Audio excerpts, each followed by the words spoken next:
સંખેડા બાદરપુર વચ્ચે ઓરસંગ નદી ઉપર આવેલા પુલ ઉપરથી 3 મહિના બાદ એસટી બસ પસાર કરવા દેવા માટેનું જાહેરનામું પ્રસિદ્ધ કરાયું છે।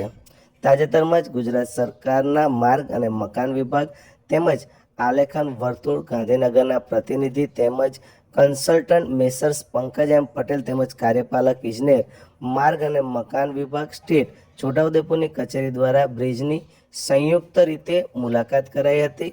આ મુલાકાત બાદ અત્રેના પુલ ઉપરથી ભારદારી કોમર્શિયલ વાહનોને પ્રતિબંધિત કરી માત્ર 2 વ્હીલર, કાર, લાઇટ કોમર્શિયલ વાહનોને પસાર થવા દેવા, એસટી બસ, એમ્બ્યુલન્સ તેમજ ફાયર ફાઇટર જેવા ઇમરજન્સી વાહનોને તેમજ બાઇક, મોટરકાર જેવા વાહનોને બ્રિજની મરામતની કામગીરી શરૂ થાય ત્યાં સુધી પસાર થવા દેવા માટેની ભલામણ કરી હતી, જે અંગેનું જાહેરનામું જિલ્લા કલેક્ટર ગાર્ગી જૈન દ્વારા પ્રસિદ્ધ કરાયું છે।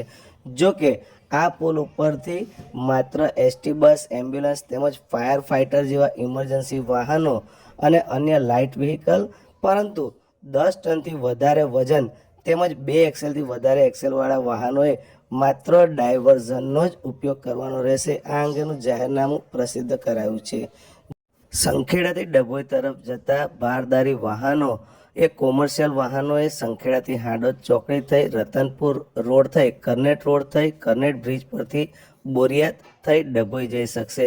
સંખેડાથી છોટાઉદેપુર તરફ જતા ભારે કોમર્શિયલ વાહનો સંખેડાથી માકડી થઈ મોડાસર ચોકડી થઈ છોટાઉદેપુર જઈ શકશે। આ જાહેરનામું તારીખ 8/11/2025 સુધી અમલમાં રહેશે।